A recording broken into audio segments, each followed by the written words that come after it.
I left the New Yorker partly because I felt I had done everything I was going to be able to do there, and I wanted to be free to do other things I could not do within the New Yorker system and the Condé Nast system.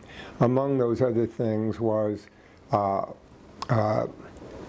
to Esquire and revive a cartoon tradition. A big problem with cartoons is the New Yorker is the only place that is buying them. And a big problem for cartoonists is they don't have very many places to sell cartoons. Esquire had a wonderful tradition in cartoons. Started not long after the New Yorker in 1933. Remember, the New Yorker originally in 1925 is a humor magazine.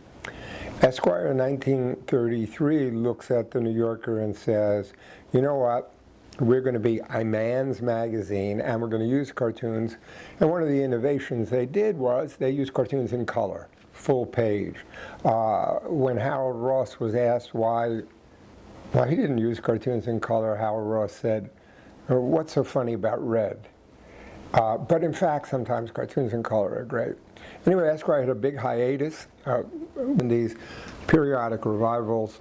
Knew Jay Fielding, the editor, and so when I decided to leave the New Yorker, I went to Jay and said, well, I'd like to revive this tradition. And now so I retired from the New Yorker April 30th, 2017. I started at Esquire May 1st, 2017. So I only really had time to put up half of a hammock. So, it wasn't that. And in that time, we've done a lot of interesting stuff. I'm also the humor editor, so I work on the dubious achievements. The other reason I left was I started the Cartoon Bank for the New Yorker. Actually, the Cartoon Bank preceded the New Yorker. I started in 1992 with all the cartoons the New Yorker rejected. The New Yorker bought it from me in 1997. I ran it from 97 to 2008, made money for Condé, the New Yorker, the cartoonist. Then they decided it would be better run by lawyers than a cartoonist, and it went sort of downhill. And so the revenue being given to the cartoonist was often considerable, disappeared. So in leaving the New Yorker, I could start my new company, Cartoon Collections. CartoonCollections.com, which has a caption contest, which you can win $100 for, which I will judge along with crowdsourcing. It also has over 10,000 New Yorker cartoons from Esquire, Playboy. Interesting thing about Playboy cartoons, it has the cartoons after the centerfold. Before the centerfold were the sexual cartoons, after were actually New Yorker, everyone contributed.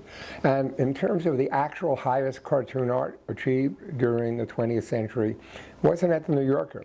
The New Yorker sort of skewed more towards whimsicality and primitivism to some extent. It started with James Thurber, but even the whole generation that was brought in when I brought in, me, Roz Chast, Michael Maslin, Mick Stevens, we were good artists, but only really artists for the kinds of jokes we were making. When you look back at the real golden age of the New Yorker cartoonists, their art was very high. Also true of Playboy.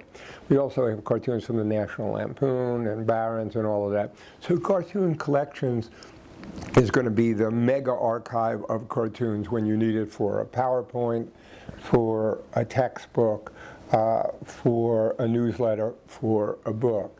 So long story long, it turns out. I was going to say long story short. I left the New Yorker so I could do other things, and that at 74, I wanted to have time to do those other things, and so I'm doing them.